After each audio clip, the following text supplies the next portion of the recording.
Our next topic is doping individualized. Let the first speaker speak. In my opinion, I think doping should be individualized because I think doping is just another method for body enhancement. Just like you're hiring a skilled trainer or experienced nutritionist to help you with the exercise and the diet plan. Doping is pretty much the same as the previous method. So doping can improve physical strength of the athletes in very short time. And also it can improve the efficiency of the training. However, many people think that doping can lead to unfair advantage over the rival team. But I want you to imagine about the table tennis competition.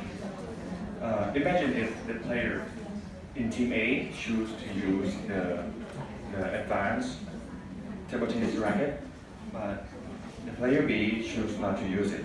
Do you think it is can lead to unfair advantage? No, because both teams they're able to choose the racket. So doping seems to be unfair because some people say that it is wrong, it is against the rules.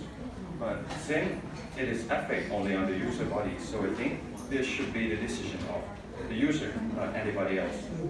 And that's it for the first point.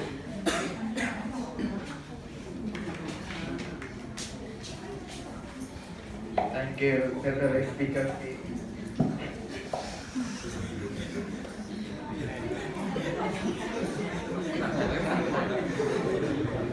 Okay, so I'm against that doping should be individual rights simply because of the advantages that my friend had just said. Because it is those advantages that makes people neglect or disregard those disadvantages, which are the side effects of these doping. For example, blood doping. It is a method to increase the red blood cells, and it results in an increasing stamina and enhancing your endurance. But blood doping also causes your blood to thicken and force your heart to work harder, and that might lead to heart attack, strokes, which people may not think about it.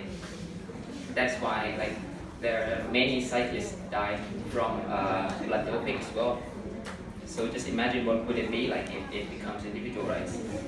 And even though athletes should be allowed to decide for themselves, there are rules to protect athletes from getting harmed by their own free decision and from destroying their own career, because nobody wants to see athletes keep on dying one after another.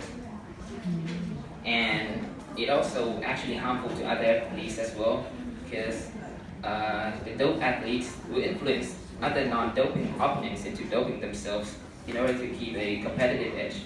For example, if one of the cyclists doped to increase their endurance, the other also want to dope to increase their endurance as well, so that they can compete with the dope athletes in order to win a gold medal. And that's it for my point. Thank you. Let the next speaker speak. So, doping doesn't mean making anybody die, like always making people die, like you said, if you do it right. Doping is one of the medical treatment techniques for the patient who do sport or doesn't do the sport, such as the pain management or for the ovaries. This technique requires the team of the supervisors over the patient by the doctor or the nurse.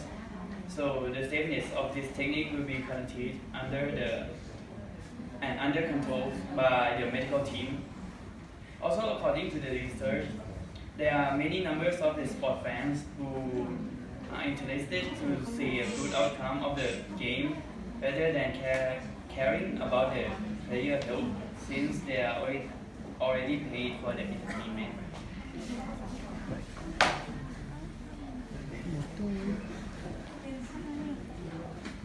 Thank you. Let the next speaker speak. But some people may use medical treatment as an excuse for purchasing inappropriate used for stimulation.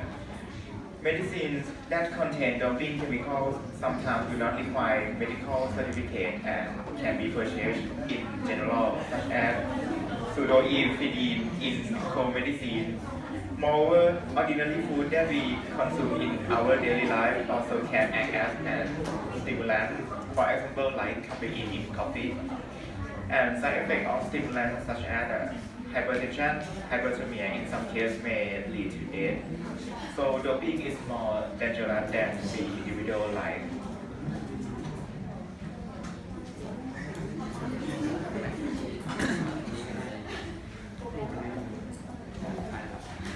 Thank you. Let the last speaker speak.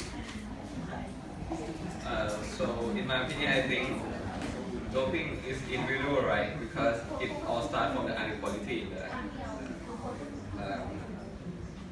It all starts from the inequality. For example, the level of legal enhancing strategy that inequality across available across the sports and the country. For example, the training facility in each region of the world is different, like in Europe or in Africa. And also the equipment in each region also different, and the result from this inequality will result in different outcomes. Like the athletes in Europe will gain more weight than athletes from Africa, and all of this inequality will result in have the different rates of success in their athlete's career. By taking the performance enhancing drug, we will maximize the athlete's performance, and it will level the performance of the athletes from different regions to be more level and be more competitive in each sport. And also it will increase the chance of getting the sponsorship or endorsement, and lastly it will increase the success rate in the athlete's career.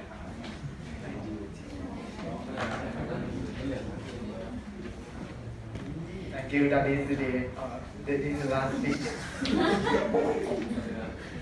However, this will create an unfair match, which will usually change how the game will be played, since some sports can be impacted heavily due to change in size of physical shape, such as basketball, and sports that use a physical impact to play.